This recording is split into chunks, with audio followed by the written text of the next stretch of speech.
Gadhar is the form of Lord Vishnu who holds Gada, the club, the lotus, the Sudarshan Chakra, and the conch shell. So he holds Gada, so he's called Gadadhar.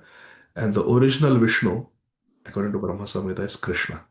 So Krishna is Adi Gadadhar, the original Vishnu. Also, Lord Balram fights with Gada. So Balram also is Gadadhar. He taught how to fight with the club Gada to Duryodhan and Bhim. So Lord Balram, in one hand he holds the plow, hala, in the other hand he holds the Gada. So Balram is also called Gada. And Balram is the Adi Guru, the original spiritual master. So Adi Gadadhar refers to Balram also, who is the Adi Guru, the Mm. original spiritual master.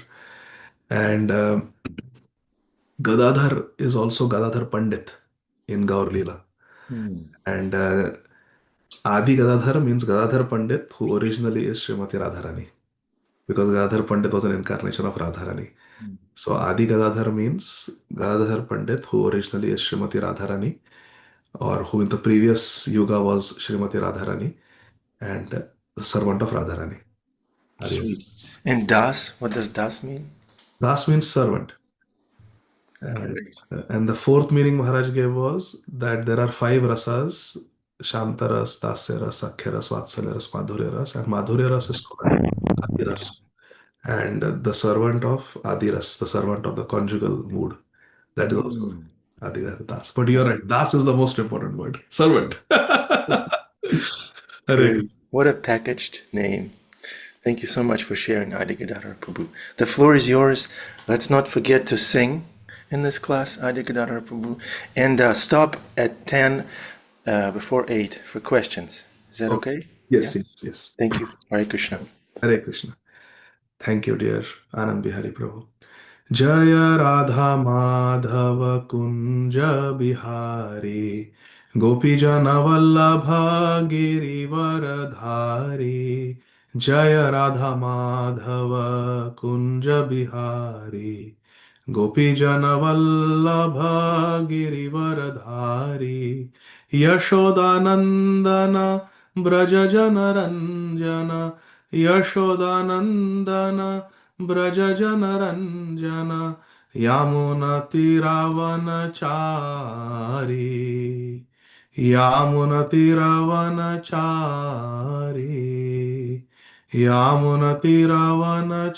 यामुनतिरवनचारी जय राधा माधव कुंज बिहारी गोपीजन वल्लभ गिरिवरधारी हरे कृष्ण कृष्ण कृष्ण हरे हरे हरे राम राम राम हरे हरे हरे कृष्ण कृष्ण कृष्ण हरे हरे हरे राम राम राम हरे हरे हरे कृष्ण कृष्ण कृष्ण हरे हरे हरे राम राम राम हरे हरे ॐ अज्ञानतिमिरान्धस्य ज्ञानाञ्जनशलाकया चक्षुरुन्मिलितं येन तस्मै श्रीगुरवे नमः नमः ॐ विष्णुपादाय कृष्णप्रेष्ठाय भूतले श्रीमते भक्तिवेदान्तस्वामिनिति नामिने नमस्ते सारस्वते देवे गौरवाणी प्रचारिणे निर्विशेष शून्यवादी पाश्चात्यदेशतारिणे जय श्री कृष्ण चैतन्य प्रभु नित्यानंद श्री अद्वैत गदाधर श्रीवासादि गौर भक्त वृंद वाञ्छाकल्पतरुभ्यश्च कृपा सिन्धुभ्य एव च पतितानां पावनेभ्यो वैष्णवेभ्यो नमो नमः हरे कृष्णा कृष्ण कृष्ण हरे हरे हरे राम राम राम हरे हरे ॐ नमो भगवते वासुदेवाय ॐ नमो भगवते वासुदेवाय ॐ नमो भगवते वासुदेवाय Hare Krishna, dear devotees. Today we are going to study two verses of the King of all Holy Scriptures, Grantharaj, Srimad Bhagavatam. This is the 10th canto, chapter 89, texts 50 and 51. Text 50. Tamasu ghoram ghananam kritam mahad vidarayad bhuritareణ rocisha मनोजवं निर्विशेषे सुदर्शनम् गुणच्युतो रामशरो यथा चमुः. Translations and purport by the humble disciples of our revered, beloved founder Acharya, His Divine Grace, Srila Abhay Charanarvinda Bhakti Vedanta Swami Maharaj Prabhupada. Jai Srila Prabhupada. Translation.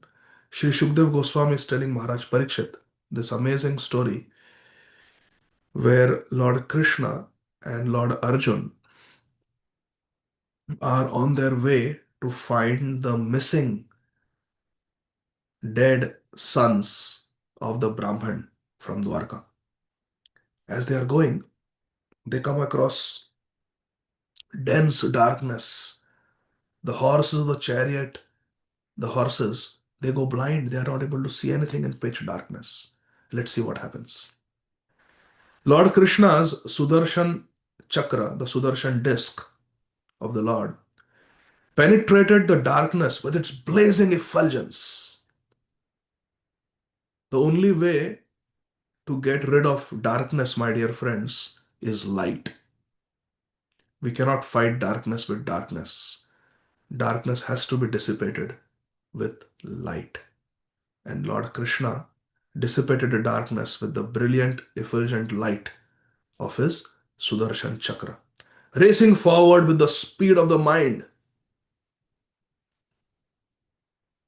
the Sudarshan Chakra cut through the fearsome, dense oblivion, expanded from primeval matter, just as an arrow shot from Lord Shri Ram's bow cuts through his enemy's army. Hari Bol. Very beautiful analogy is given by the expert narrator of Krishna Leela, Krishna's pastimes, Sri Shukdev Goswami. The Sudarshan Chakra cut through the darkness with its glaring, blazing effulgence, just like Lord Ram's arrow. Zzz, it cuts through his enemies. Such a beautiful description. Text 51. द्वारेण चक्रानुपथेन तत्तमः परं परं ज्योतिरनन्तपारम् संश्नुवानं प्रसमीक्ष्य फाल्गुनः प्रताडिताक्षो पिदधे क्षिणी उभे. Following the Sudarshan Chakra, following the Sudarshan disc, the chariot went beyond the darkness and reached the endless spiritual light of the all-pervasive Brahma Jyoti, Param Jyotihi, Ananta Param. As Arjun beheld this glaring effulgence, his eyes hurt, and so he shut them. Apidadhe means he closed. Akshini Ube. Ube means both his eyes, and Akshini means eyes. He closed both his eyes because of the glaring effulgence of the Brahma Jyoti. The material universe, my dear friends, is covered with many layers, each layer 10 times thicker than the previous one: earth, water, fire, air, ether, like that. And it's completely dark. The Sudarshan Chakra cut through all these layers, and then they came in the presence of the Brahma Jyoti, the glaring effulgence of Krishna's own body, transcendental body. And Arjun could not bear the brightness of the Brahma Jyoti, and therefore he had to shut his eyes. Krishna did not have to do that. Arjuna had to do it. Purport.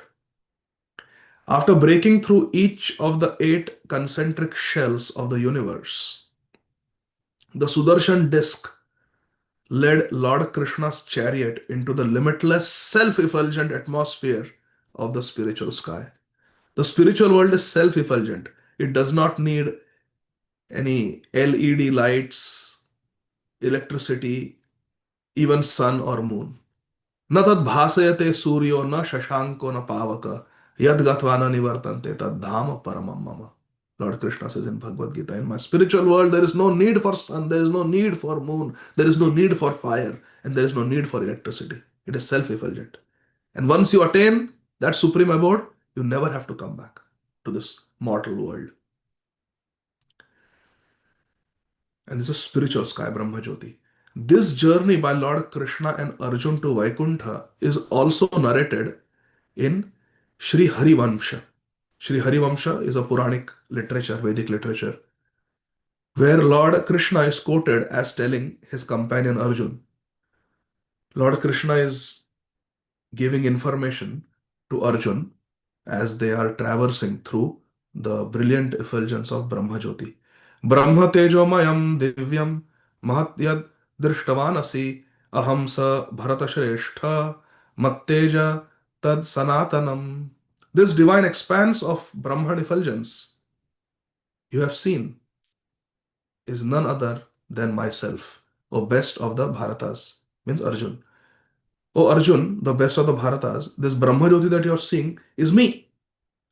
It is my own eternal effulgence. Mat Teja Tat Sanatanam. Eternally it is my effulgence. Clearly in Sri Harivansha it is said that Brahma Jyoti is Krishna's own bodily effulgence. This is also confirmed in Sri Brahma Samhita. Yasya Prabha Prabhavato Jagadanda Koti. So Brahma Jyoti is Krishna's own bodily effulgence. Vadanti tat tattvavidas tattvam yajnanam advayam brahmeti paramatmeti bhagavan iti shabdyate. Even in Srimad Bhagavatam, Sri Suta Goswami tells in the first canto itself that the supreme absolute truth eternally exists in three aspects: Brahmajyoti, Paramatma, and Bhagavan. And Bhagavan is the origin of the other two. Bhagavan, the original form of Krishna, the original personality of Krishna, is the origin of Paramatma and is the origin of Brahmajyoti. Brahmano hi pratishtha aham. I am the source, I am the basis of the Brahmajyoti, Lord Krishna says. And sarvasya cha aham hridhi sannivishto. And that Paramatma in everyone's heart is also me, Lord Krishna tells in Bhagavad Gita. So here Krishna is clearly telling Arjun that the Brahmajyoti is my personal bodily effulgence. It comprises my eternal spiritual energy, both manifest and unmanifest. The foremost yoga experts of this world enter within it and become liberated. The yogis enter Brahmajyoti and become liberated. Prakriti sa mama para vyakta vyakta sanatani tam pravishya bhavantiha mukta yoga viduttamaha. सा सांख्या नाम गति पार्थ योगी नाम च तपस्वी नाम तत्परम परमम ब्रह्म सर्वम विभजते जगत ममैव तद घनम तेजो ज्ञातुर अर्हसि Bharat. This Brahma Jyoti is a supreme goal for the followers of Sankhya philosophy. Sa Sankhya Nam Gati Partha. O Arjun, O Prithanandan Arjun, Kuntinandan Arjun, this Brahma Jyoti is a supreme goal for those who follow the analytical process of spiritual advancement called Sankhya philosophy, as well as that of the yogis and ascetics. Yogi Nam, those who are doing meditation, following Ashtanga Yoga, and Tapasvi Nam, those who are ascetics, they go to the forest, perform hard austerities. Why they are doing it? Because they want to attain this Brahma Jyoti, which is my bodily effulgence.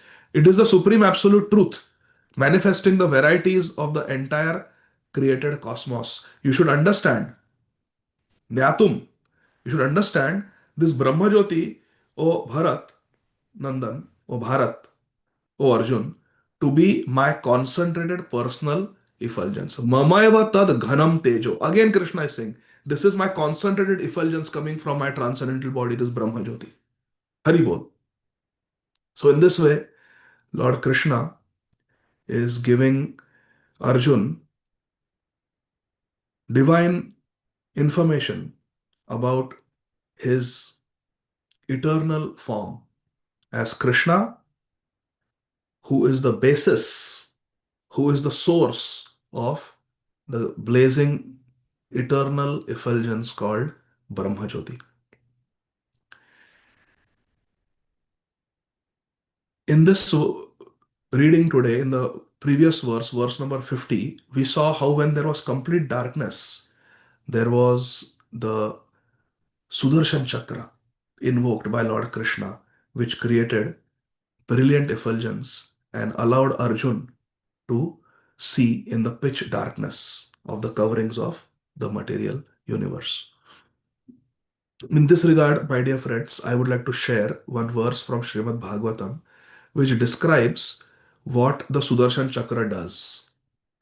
Sudarshan Chakra, the Sudarshan disc of Lord Krishna, his personal weapon, has two primary functions as mentioned in this verse of Srimad Bhagavatam, Canto 9, Chapter 4, Text 28. Tasma adadharischakram pratyanika bhayavaham ekanta bhakti bhavena prito bhakta bhirakshanam.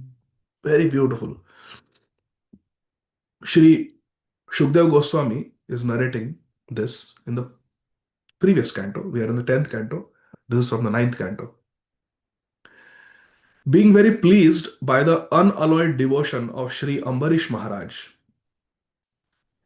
Ekanta Bhakti Bhavena, because Ambarish Maharaj was performing his devotional service in a very one pointed, uncompromising way. Therefore, the Supreme Personality of Godhead, Krishna, gave to Ambarish Maharaj his own personal disc, Hari Chakram. Lord Hari, Krishna, gave his chakra, Sudarshan Chakra, his disc, to Ambarish Maharaj. And what does the Sudarshan Chakra do? The Sudarshan disc do two things mentioned in this verse. Pratyanika bhaya avaham. It gives extreme fear to the enemies of Lord Krishna and the enemies of Lord Krishna's devotees. For Lord Vishnu and Lord Vishnu's devotees, Vaishnavas, those who are enemies, the Sudarshan Chakra destroys them, gives them extreme fear. And Prito Bhakta Abhirakshanam. And Bhakta Abhirakshanam means Sudarshan Chakra does a second function called protection of the devotees.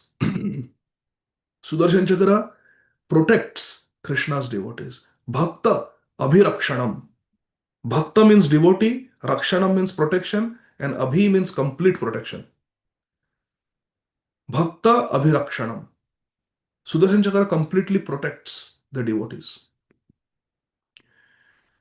It is mentioned by certain commentator on Srimad Bhagavatam in connection to this verse of Srimad Bhagavatam that Lord Vishnu, Lord Krishna gave his own personal weapon, the Sudarshan disc, to Ambarish Maharaj for protection because Ambarish Maharaj was so absorbed in devotional service. Lord Vishnu was concerned, Lord Krishna was concerned that someone may attack Ambarish Maharaj. There may be an attempt by the enemies to conquer the kingdom of my dear devotee Ambarish Maharaj. This is extremely sweet commentary, my dear friends. Please listen carefully. Someone may attack my Ambarish. He is always absorbed in my devotional service. Savai Manah Krishna Padaravindayo. He doesn't know whether it is day or night. He is constantly engaged in serving me. His eyes are busy beholding my form. His tongue is always glorifying me. His ears are engrossed in hearing my glories. With his hands, he is cleaning the temple. With his tongue, he is tasting my prasad. With his nose, he is experiencing the divine fragrance of tulsi leaves and manjaris offered to my lotus feet. Ambarish Maharaj is using his own feet to walk to my temple, to circumambulate my temple. Ambarish is constantly engaged in my devotional service. No enemy should attack him. Therefore, Lord Krishna, he told Ambarish Maharaj, my dear Ambarish, this Sudarshan Chakra is yours from today. My Sudarshan Chakra will protect you from today. Haribol. And Ambarish Maharaj for many years continued with his devotional service. And then when he had performed the year-long Ekadashi Dwadashi Vrat in Madhuvan, in the beautiful land of Shri Vraj Bhumi, on the banks of the holy river Yamuna, when he was about to do Paran of his Vrat, he was about to break his fast on Dwadashi, Durvasa Muni came. Suddenly, unannounced, uninvited. Ambarish Maharaj very graciously welcomed. Please sit. There is wonderful Krishna Prasad. Please sit and honor Prasad. Give me the joy of offering you Prasad. And Durvasa Muni said, I accept your invitation. But before I eat, I must go to Yamuna and take my bath and do my Gayatri and other Nitya Kriya, my daily spiritual practices. I must perform them. Then I will come and accept lunch. Saying this, Durvasa Muni got up and went to the river Yamuna for his bath and afternoon Gayatri. Ambarish Maharaj was waiting there for his guest to arrive. Durvasa Muni got engrossed, Srimad Bhagavatam says, in meditating on this Brahmajyoti that we are reading about. Isn't it interesting? Today we read two verses, verse 50 and verse 51. In verse 50, we read about Sudarshan Chakra. In verse 51, we read about Brahmajyoti. And here in the story of Ambarish Maharaj, Krishna has given his Sudarshan Chakra to Ambarish for protection, and Durvasa Muni comes, who is meditating on the Brahmajyoti, which is the bodily effulgence of Krishna. And he gets completely engrossed in meditation, loses track of time. And as you all know, on the Dwadashi day, we have to break the fast within a certain time frame. And that time frame was about to elapse. There were only few minutes left for Ambarish Maharaj to eat something so that his fast would be completed, paran. But there was no sign of Durvasa Muni. Ambarish Maharaj quickly thought, it is against Vaishnava etiquette to eat prasad before one's guest. When a guest comes, we always serve the guest first and then we accept prasad. At the same time, I am doing this Ekadashi Dwadashi Vrat for the welfare of all my citizens. It is not for me, it is for my citizens. And as a king, it is my duty to benefit them. If the fast is not properly followed, the citizens will not reap the benefit. And the final step of this vrat, this vow, is to eat food now. If I eat food, it's an offense to Durvasa Muni, Ambarish Maharaj is thinking. If I don't eat and complete my fast, it will be a disservice to my citizens. What should I do? Ambarish Maharaj thought that drinking some charanamrit is like breaking fast and not breaking the fast at the same time. Because you're not eating any grains, you're just sipping few drops of charanamrit, few drops of water. So Ambarish Maharaj consults with the seniors, with the Brahmanas, the sages. There is Vashishta Muni there, Asita Muni there, so many senior sages, experienced rishis are there. He consults with them that this is, he tells them the problem and says, this is my solution I propose, that I take some drops of water. What do you think? They said, yes, yes, yes, your thinking is completely correct. Drinking water is breaking the fast because you are nirjal, you have done it without water. So drinking water will break your fast, yes. And water is not grains, so it doesn't constitute eating. Please do it. So Ambarish Maharaj drank few drops of water, Charanamrit.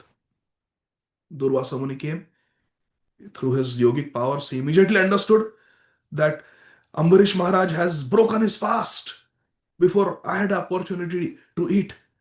So he gets very angry. He was livid. His eyes became red hot in anger. He was trembling. His lips were quivering. He was so angry. He said, Ambarish, Maharaj, you are the king. You pretend to be a follower of Dharma, a religious man. You are called a Rajarshi. What kind of Rajarshi are you? What kind of a holy king are you? What kind of a pious man are you? You are cruel. You think you no end of yourself. You think you are very great. You invite me for lunch and you break the etiquette by eating, breaking your fast before your hungry guest has eaten. What kind of a person are you? You are not fit to be the king. I will teach you a lesson. You think we Brahmanas are insignificant people? You think you Kshatriyas are the powerful ones? Let me show you my power.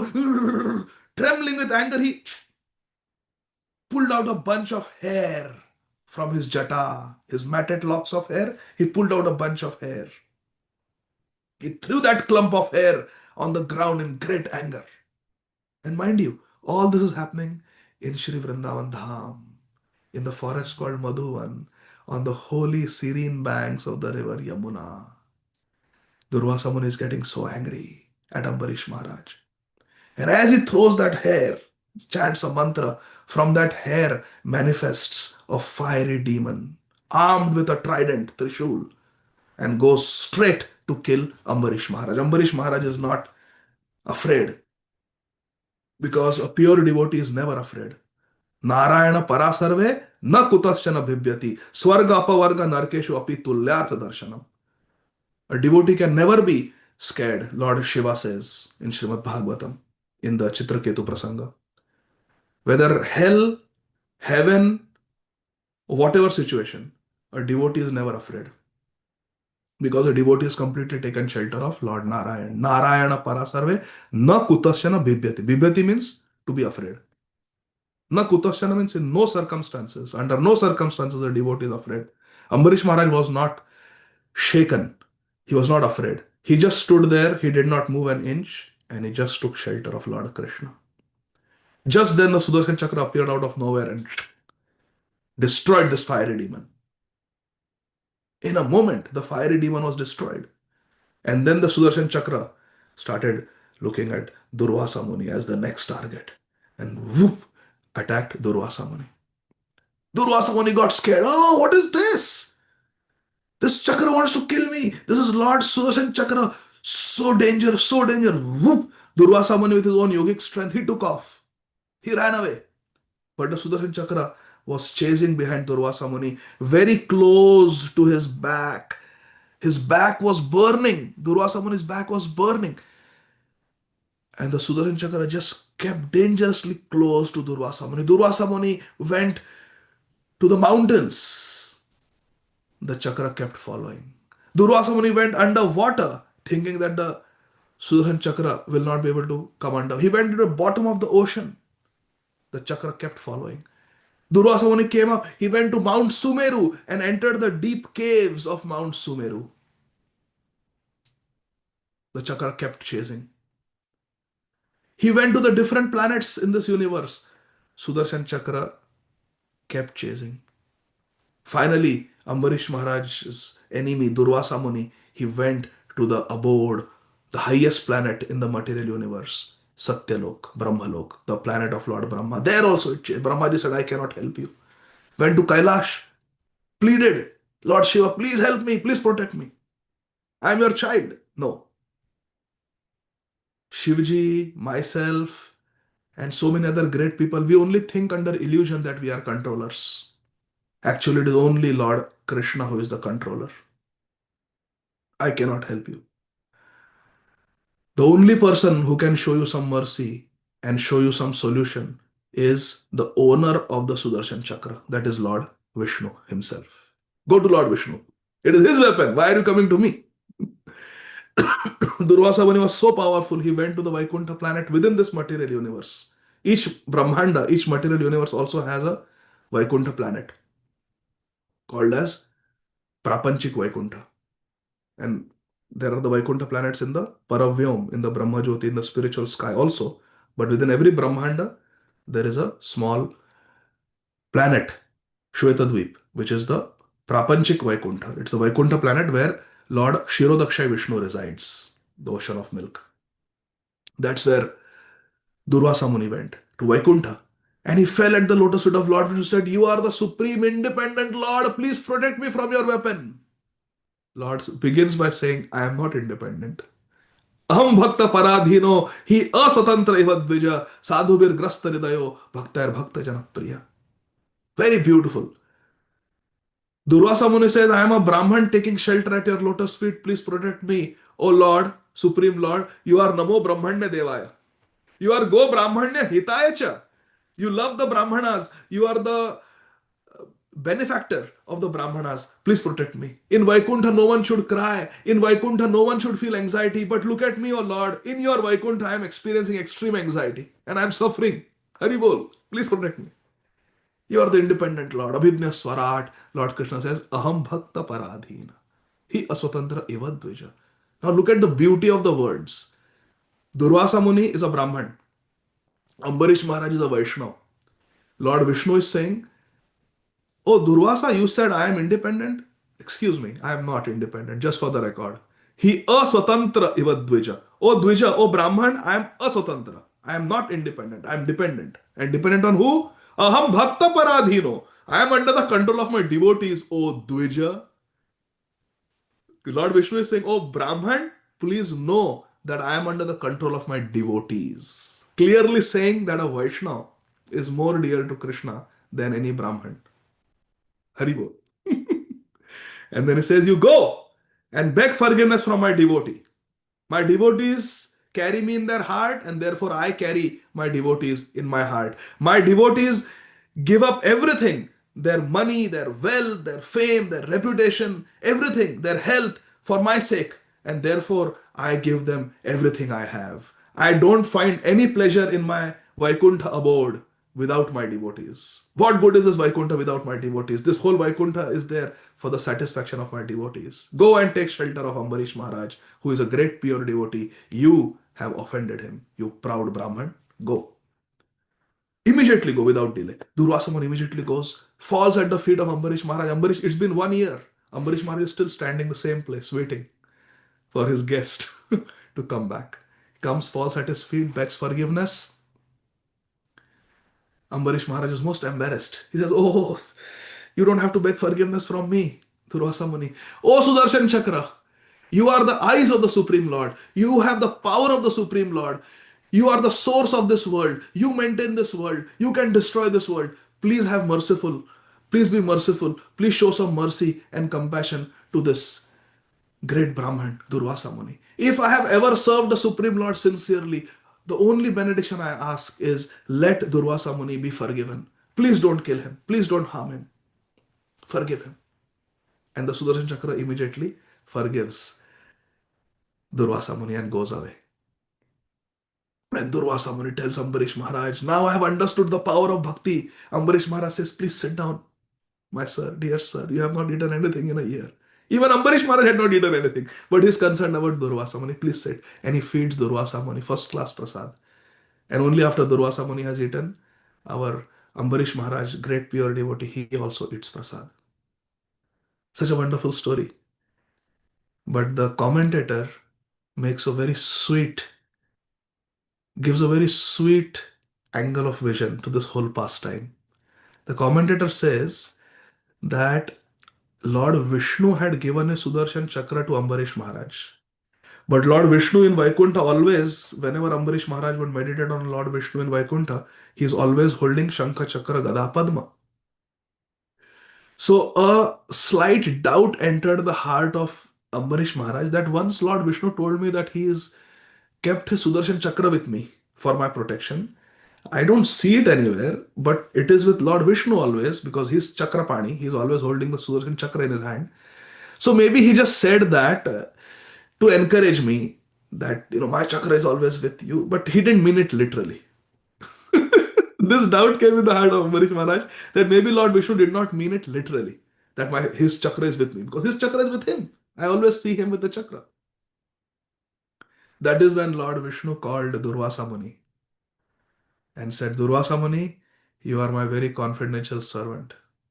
Go to Ambarish Maharaj and convince him that my Sudarshan Chakra is always at his side."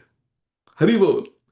And therefore Durvasa Muni came as the unannounced, uninvited guest just to perform this wonderful Leela, to convince Ambarish Maharaj and to convince all of us that the Lord's Sudarshan Chakra, which has two functions to destroy the demons and to protect the devotees, is always with the devotees. And the Sudarshan Chakra disc is not just with Ambarish Maharaj, but with any devotee who follows in the footsteps of Sri Ambarish Maharaj. Hari Bol. Because Krishna promises in Bhagavad Gita, Kaunteya pratijanihi name bhakta pranashyati. Srila Bhaktivinoda Thakur also explains Sharanagati as Avashya Rakshibe Krishna Vishwasa Palana. We should have firm faith that Krishna will always protect me. Krishna's protection is always there. And that protective energy of Krishna is the Sudarshan Chakra.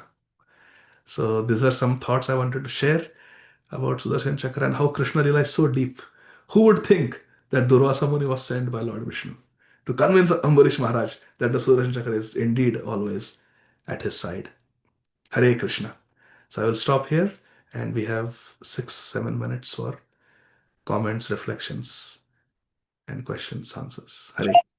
Thank you, Adi Gadhahar Prabhu. Hare Krishna. Maybe Temple Room has questions and reflections. Temple Room followed by Manali Chokshi. Temple Room, please.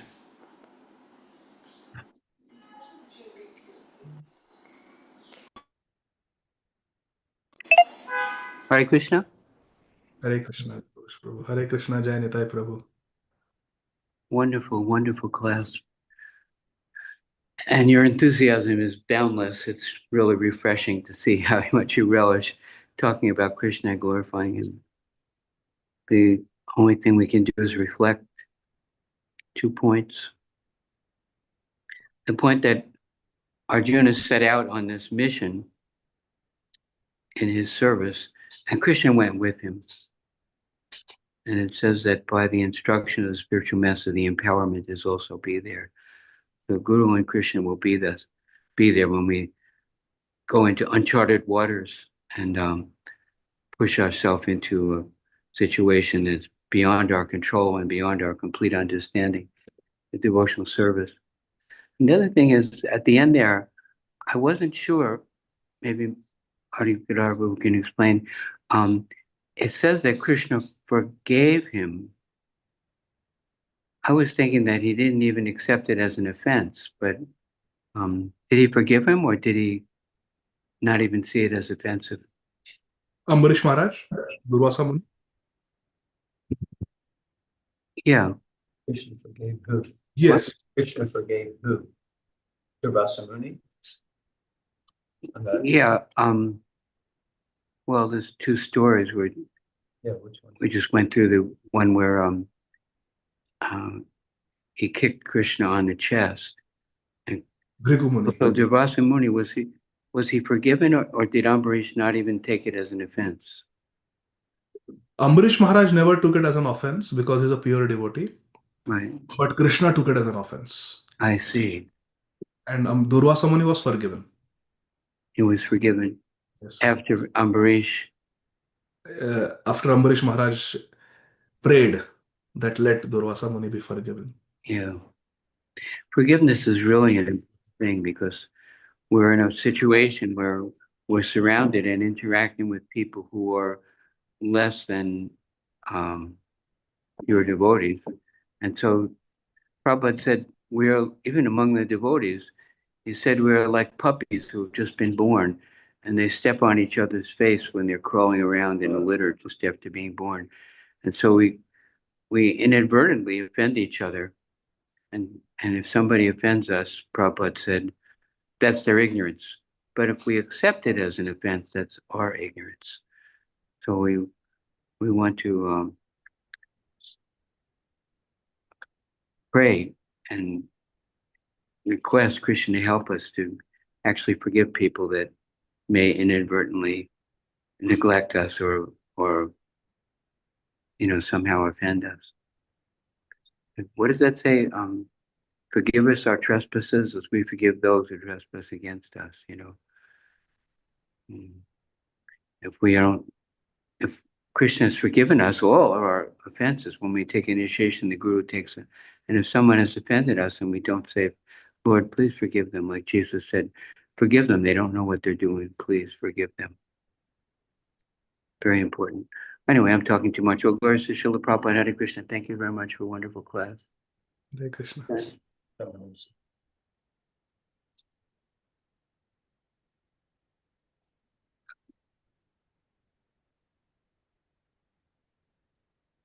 Krishna Prabhu. Please accept my humble senses at your request. This question has been asked by my 5-year-old son to me.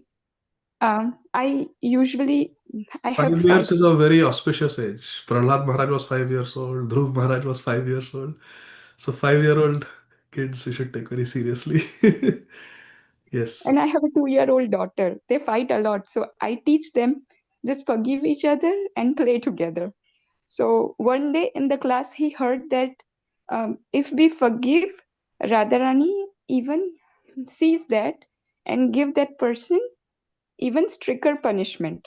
I don't know what he connect this and how he connect this. And then he asked me question, Mama, is the forgiveness, is the meaning of giving even worst punishment from Radha Krishna? That's why you are telling me to forgive? How should I, clear his concept of forgiveness? I didn't actually understand the question. What? Prabhuji, can I ask in Hindi? Okay, you ask in Hindi, then I'll translate it. Okay so Prabhu ji मेरे बेटे को मैंने ऐसे सिखाया कि हमें forgive कर देना चाहिए जब किसी को ऐसे फाइट करते हैं उसकी सिस्टर के साथ। तो उसने क्लास में से कहीं सीखा कि अगर हम फॉरगिव कर देते हैं तो राधा कृष्ण उसे देखते हैं और उनके ही हाथ में रहता है पनिशमेंट देना। तो जिसने फॉरगिव किया है, जिसने गलती की है, उसे राधा कृष्ण ज्यादा पनिशमेंट देते हैं क्योंकि जिस पर्सन ने गलती की है उसने उसे पनिशमेंट नहीं दी, मतलब ऐसे बैक आंसर नहीं किया। So what Manali Mataji is saying? अब मेरे बेटे को मुझे कैसे समझाना चाहिए कि हमारा भाव ये ना होना चाहिए कि राधा कृष्ण उसे ज्यादा पनिशमेंट दे, ये होना चाहिए कि forgiveness.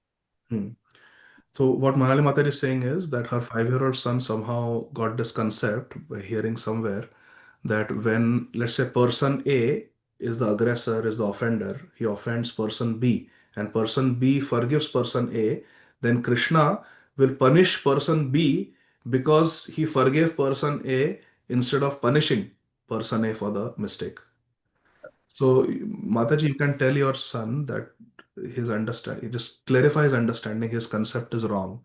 He's only 5 years old. So, explain to him that when someone offends us, it is the duty of a Vaishnava to pray for the person who is offending and forgive them. Unless and until we forgive, we will not be able to move ahead in bhakti. Srila Bhakti Tirtha Swami Maharaj said, the key to Golok Vrindavan is in the hands of your enemies.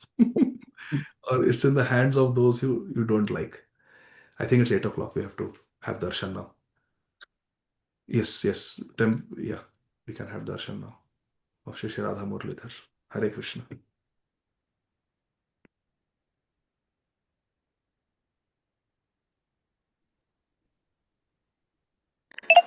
Thank you very much, Adi Gadhahar Prabhu. Darshan time. Let's turn on our cameras, if possible, and be seen by the Lord. Thank you so much, Prabhus and Prabhujinis.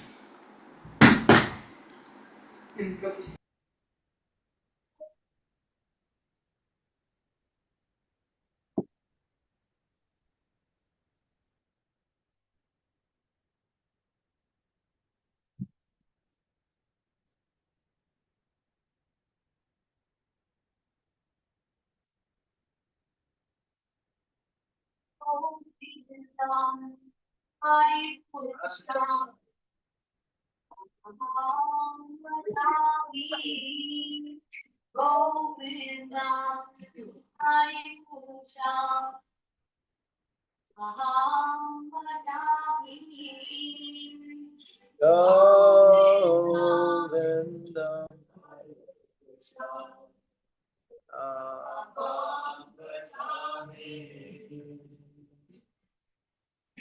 Venam Bantam Anavin Adalaya Bhagavatam Class.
Same pure devotion service. The Lord's feet, great awe and reverence. By His grace, one can cross the ocean of material suffering and obtain the mercy of Krishna. My only wish is to have my consciousness purified by the words emanating from His lotus mouth. Attachment to His lotus feet is a perfection that fulfills all desires. He opens my darkened eyes and fills my heart with transcendental knowledge. He is my Lord, birth after birth. From Him ecstatic flame emanates, and my ignorance is destroyed. Vedic scriptures sing of His character. Our spiritual master is the ocean of mercy, the friend of the poor, the Lord and master of the devotees. O Master, be merciful unto us. Give us the shade of your lotus feet. May your fame be spread all over the three worlds.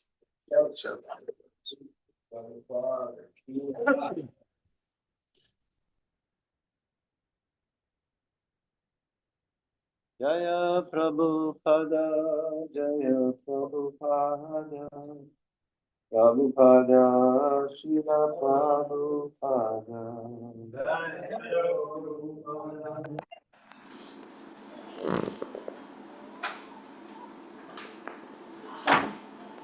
Thank you, Janitai Prabhu. Hare Krishna, welcome to the Afterglow. Adi Gadhahar Prabhu, do you have a few minutes to stay over time with us? Yes, Prabhu. Hare Krishna.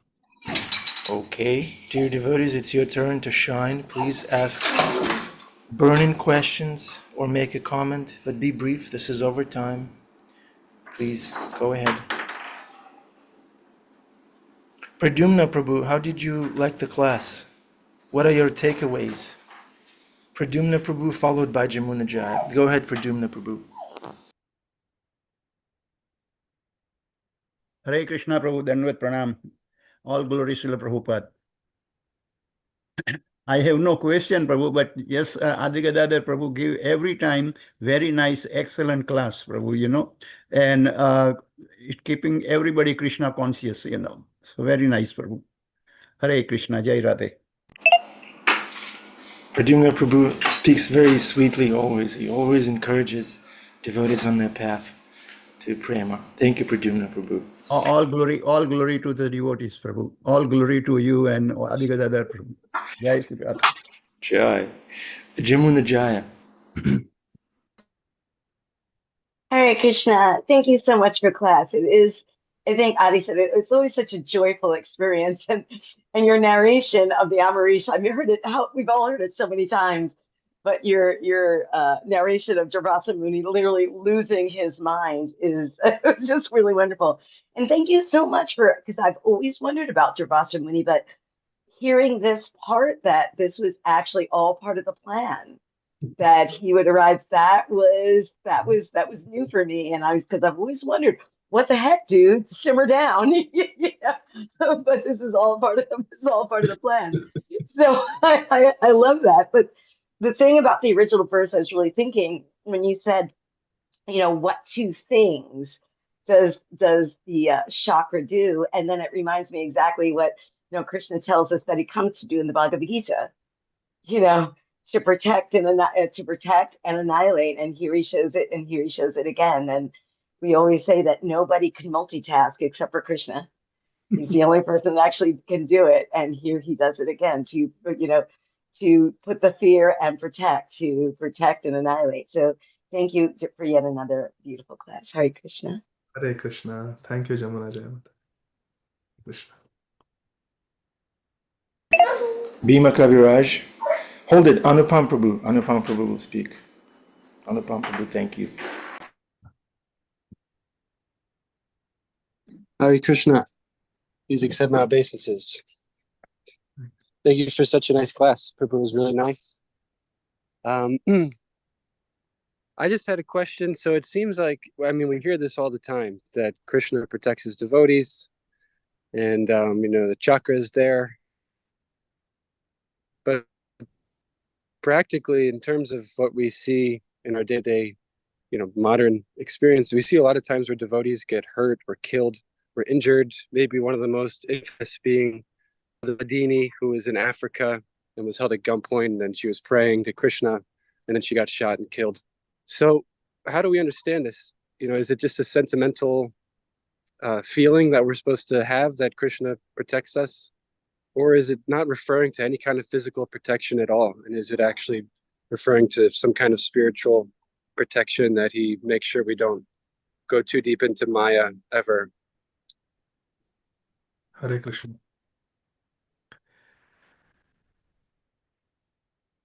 Anupam died on the way to meet Mahaprabhu. The younger brother of Srila Rupa Goswami, Anupam, he died at Ganga when he was on his way to Sri Jagannath Puri to meet Sri Chaitanya Mahaprabhu. In Bhagavad Gita, Lord Krishna says that Dehinosmin yatha dehe kaumaram yavanam jara tatha dehantar praptis dhiras tatra na muhyati. A dhira, a self-realized person or a sober spiritualist, understands that we are not the body, we are the soul. This Krishna clarifies in the second chapter of Bhagavad Gita that we are not the body, we are the soul. So later on, when Krishna says in the ninth chapter, Kaunteya pratijanihi name bhakta pranashyati, my devotee will never perish, it is obvious that Krishna is not talking about the body, the physical body. Because already in the second chapter, Krishna clarified we are not this body. In the ninth chapter, when Krishna says, my devotee will never perish, Krishna cannot be talking about the gross body. Krishna is talking about the real self, the spiritual. However, Ambarish Maharaj was protected physically from the fiery demon. Draupadi was protected physically. Her modesty, her chastity was protected by Krishna. At the same time, Jatayu died fighting for Lord Ram and Sita. So did Abhimanyu, who was trying to protect the devotees. Abhimanyu was fighting all alone simply to protect Yudhishthir Maharaj so that Dronacharya would not take Yudhishthir as a prisoner of war, capture him. So Abhimanyu was trying to serve the devotees, protect the devotees, and he died. He was killed. So was Ladini Mataji, who also was told by Prince Johnson of Liberia to go. He said, I'm not interested in you, go. I am not going to kill a woman. I'll kill the brahmacharis. And she said, I will not stand here and watch you kill Krishna's devotees. How dare you attack Krishna's devotee? And she pounced on him. And then she was shot. So Ladini Mataji also died protecting devotees. So we see sometimes Krishna protects physically, sometimes Krishna does not protect physically. When Srila Jayapataka Swami Maharaj had his massive stroke, whole world was praying and Krishna protected Srila Jayapataka Swami Maharaj, and Maharaj is still with us, doing what Srila Prabhupada and Krishna have empowered him to do, want him to do. And when Sripad Pankaj Angri Prabhu got COVID, and we were all praying, when Srila Bhakti Charu Swami Maharaj was in the ICU in Orlando, and we were all praying for 15 days, when Srila Gopal Krishna Goswami Maharaj was in the ICU and we were all praying, the sincerity of the devotees was same in all the cases. But sometimes Krishna protects, sometimes Krishna does not protect. What does this mean?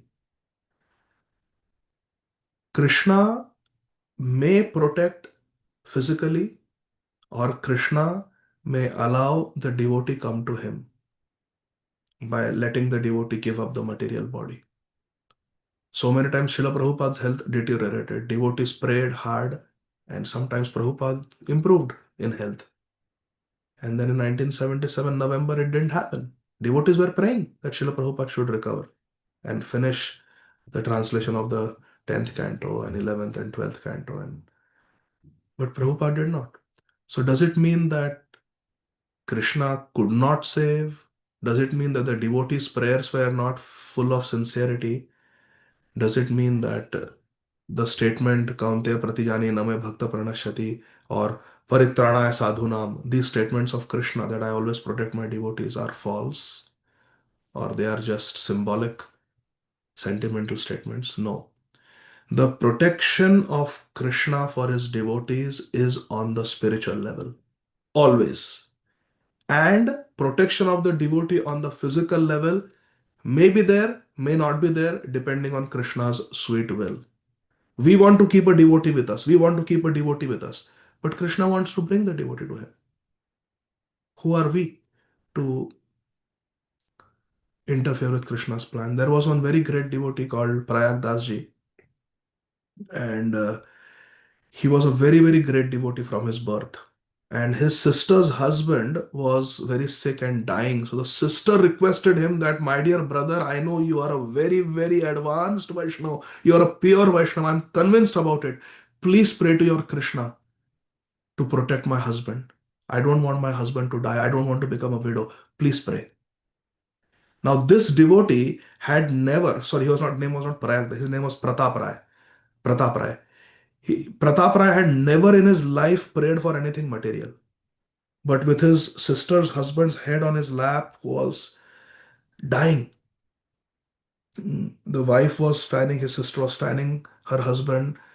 He just closed his eyes and told Krishna, my dear Krishna, my sister wants me to pray that her husband not die.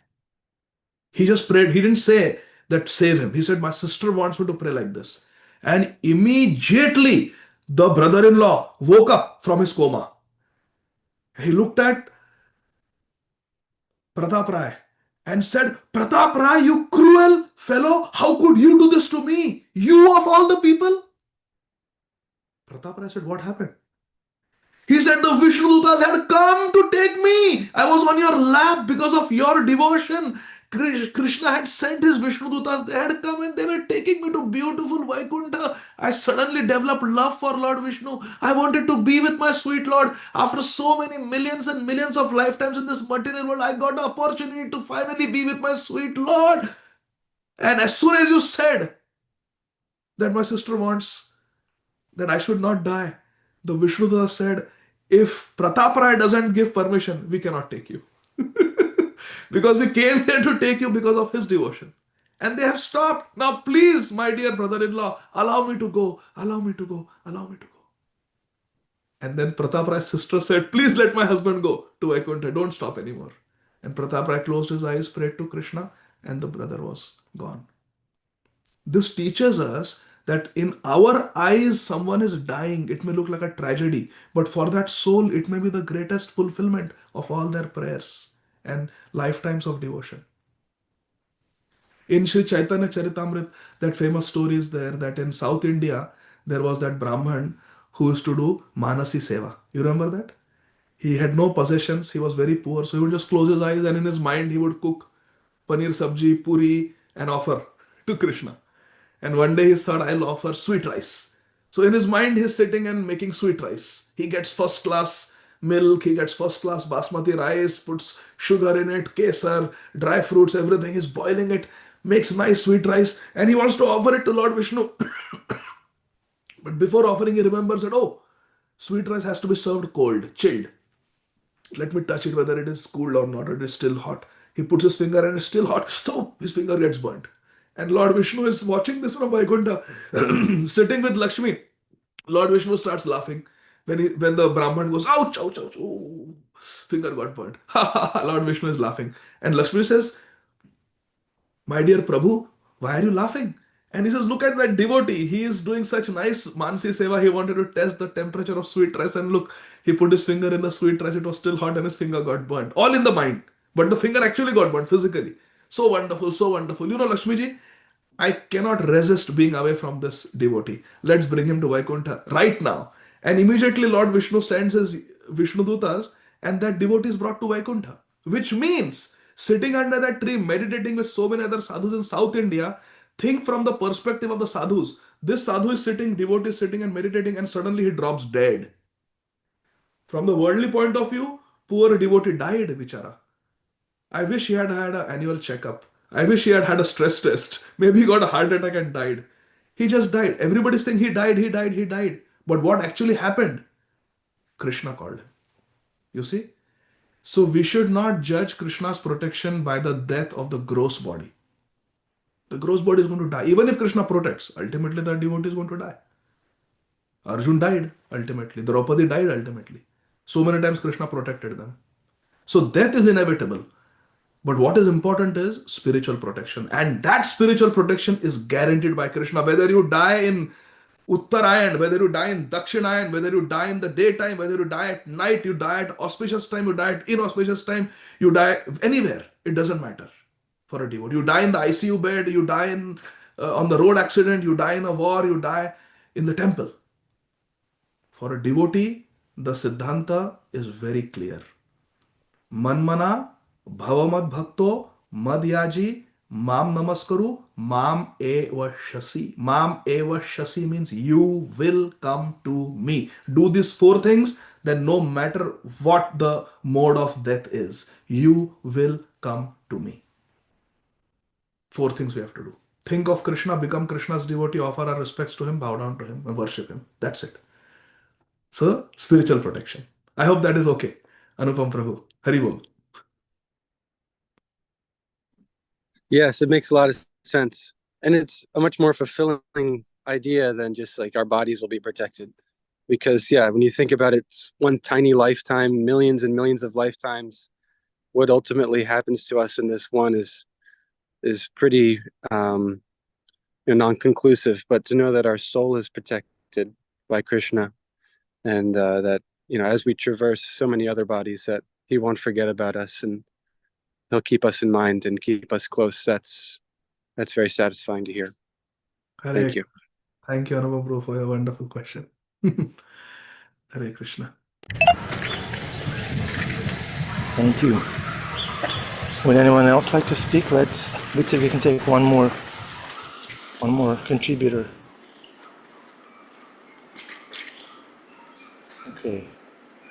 Okay, Bhima Kaviraj. Slow down the car. Adi Bol, Prabhu. Always nice to hear from you. The question is, what does it feel like to forgive? Now, one would take small offenses. Oh, Prabhu, you ate my prasad that I put in the refrigerator for myself. There's small, it's nothing. But let's say a big, big, big, big, like epic. What does it feel like to forgive that? I mean, give us some Leela, some scripture, and also please remind me. My phone was breaking up when you were saying what happens to us if we don't forgive, so that we're still kind of tied in to the karmic Yeah. cycles. So go on. Yes, Hare Krishna. So I will share something that I heard from my spiritual master, His Holiness Srila Radhanath Swami Maharaj. Maharaj says that unless and until we forgive and move on, it is very difficult. Because if we don't forgive, that means we are holding a grudge in our heart, or we are holding some ill feelings towards a person. And as long as we have a grudge and ill feelings towards anyone, we really cannot enter the spiritual world. It's a it's it's a hindrance to our spiritual progress. So Maharaj in this regard tells the story of Sindhutai Sapkar. You asked for an example. She was married to him when she was 11 years old. By the time she was 18, she was pregnant with her fourth child. And when she was pregnant, he doubted her that she was unchaste, and he kicked her, beat her black and blue, tried to murder her. And finally, when she became almost lifeless, he threw her in the cowshed and left her there to die overnight. And that night, under the protection of a cow who stood over her, protecting her from stampede, Sindhutai, a 19-year-old girl, gave birth to her fourth child, a daughter. And a stone lying nearby, she hit it to the umbilical cord and separated the umbilical cord from the placenta. That was how she gave birth to a fourth child. And then she went to a father's house who said once her daughter is married, she cannot come back to the father's house, the Orthodox Hindu society. And he refused to give her protection. Husband wanted to murder her. She became homeless. She was living in the crematoriums. She was living in the crematorium and pretending to be haunted by a ghost so that no lusty man will come and rape her, because she was a 19-year-old girl. She was very vulnerable. And that's how she lived. It's a long story, but then she started an orphanage and started giving protection to the orphans. And she got hundreds of national and international awards for running the biggest orphanage. Her husband was 30 years old when she was 11 years old. And he tried to murder her, left her to die. And many years later, when she was in her 60s, her old husband came to her for protection, said, I have lost everything. I have lost my wealth. I am homeless now. I don't have anything to eat. I don't have anything to wear. Please, will you give me shelter? And Sindhutai looked at him. She recognized him, that he is my husband. She said that at one point, I was homeless and you were living comfortably in a home. Today I am living in this big mansion and you are homeless. There was a time when I did not have clothes to cover my body with, and you were wearing nice clothes. Today you are wearing tatters and I am wearing nice sari. There was a time when I was hungry, I had no food.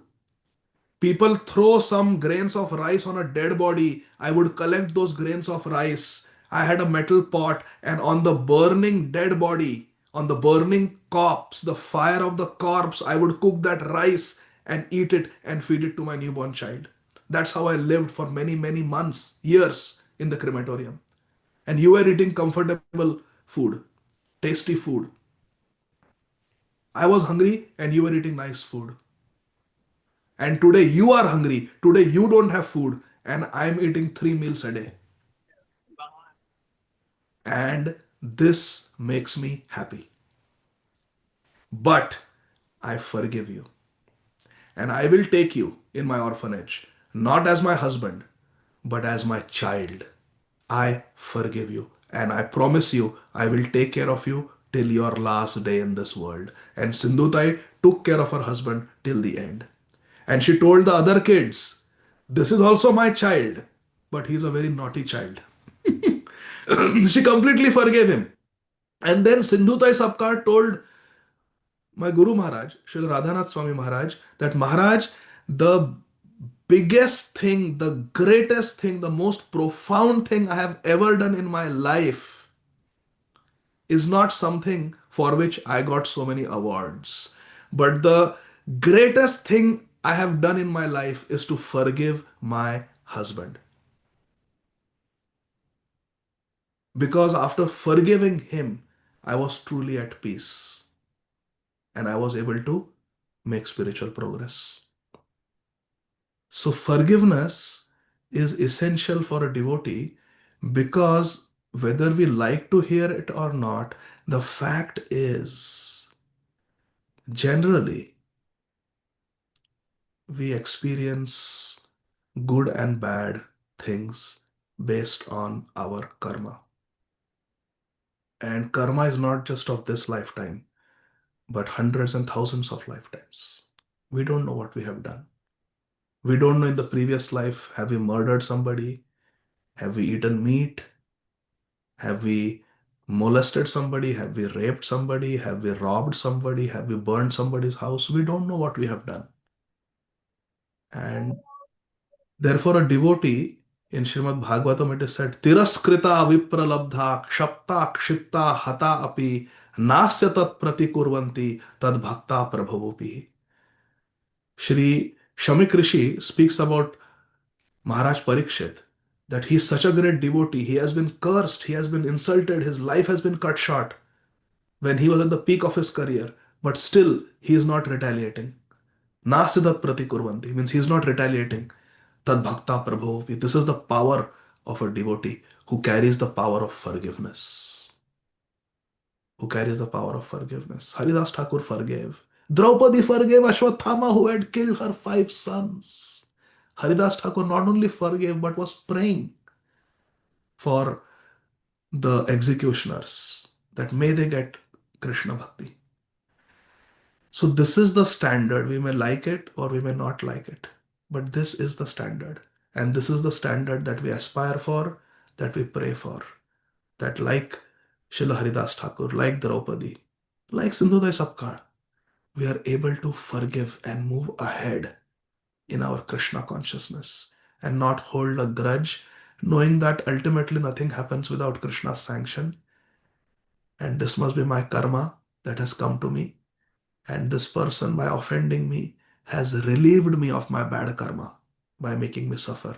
Now let me take shelter of Krishna. Srila Bhakti Siddhanta Saraswati Thakur Prabhupada said, let me wish for nothing but the highest good for my worst enemy. Hare Krishna. So these are some thoughts, Bhima Prabhu, I wanted to share with you. Hare Krishna. Thank you, Prabhu. That was wonderful. Hare Krishna. Thank you. Ananta Vilas Prabhu, Hare Krishna, go ahead. Hare Krishna Prabhu, Dhanat Prabhu, I have this last statement that you said. This, first of all, it's a phenomenal class, and I'm really, really very grateful. So many wonderful things came out of it. This last point that you said, His Divine Grace, Srila Bhakti Siddhanta Saraswati Thakur said that, okay, we should pray for the highest good. So what is that highest good, Prabhu, that we can wish? The highest good is Savai Pumsam Paro Dharmo Yato Bhaktir Adhokshaje. May they get bhakti for Krishna. Adhokshaja Krishna. That is the best way we can. Let them make spiritual progress. Let them attain Krishna. Mamupetya Punarjanma Dukkhalayama Shashvatam Napnuanti Mahatmana Samsiddhim Paramam Gata. Krishna is the Paramgati. Vasudeva Paragati. So let them get Vasudeva. Let them get Krishna, the supreme destination. That is what we should pray. Let them become pure devotees. Hare Krishna. Thank you, Adi Gadhahar Prabhu. A quick clarification. When somebody tries to offend us And we understand as practicing devotees that this is not coming from this person. This is my karma. Um, so is it my karma, or maybe it's Krishna's mercy? What is it? Or maybe it's both. Yeah, it is both. At the same time, Prabhuji, if someone is committing grave sins and atrocities, then corrective actions have to be taken. If somebody is abusing somebody, then corrective actions have to be taken, like Krishna took when Draupadi was insulted. So forgiveness doesn't mean that we let adharma, let sinful activities continue. We have to take a stance, but at the same time, on a personal level, we understand that this is ultimately my karma and my for my purification. Let me, being hurt in this situation, let me take complete shelter of my Radha Murlidhar. The only ones who will never cheat me. The only ones who are my ever well-wishers. Let me take shelter of Guru and Krishna. Thank you, Prabhu. Okay, now the offering is almost complete. We're going to request Saurabh Prabhu, or Saurabh Prabhu, to recite the Maha Mantra like he always does. Saurabh Prabhu. Hare Krishna, lots of love and respects and devotion to everyone on this class. It is an honor to be in your association. It was Sri Radharani's birthday, so I wanted to say something. Maharani ki jai, Radharani ki jai. Maharani ki jai, Radharani ki jai. Maharani ki jai, Radharani ki jai. Maharani ki jai, Radharani ki jai. Hare Krishna, Hare Krishna, Krishna Krishna, Hare Hare. Hare Rama, Hare Rama, Rama Rama, Hare Hare. Hare Krishna, Krishna Krishna, Hare Hare. Hare Ram, Ram Ram, Hare Hare. I pray for every single soul on this call and in the universe for their well-being, good health, and happiness. Hari Bol. Thank you, Prabhu. Srimad Bhagavatam ki jai. Srila Prabhupada ki jai. Adi Gadhahar Prabhu ki jai. All the devotees, all the assembled Vaishnavas and Vaishnavis and Vaishnavets ki jai. We love you. We need you. Come again tomorrow. Thank you very much Hare for your Krishna. association. Hare Krishna. Hare Krishna Prabhuji, Dandavat Pranam.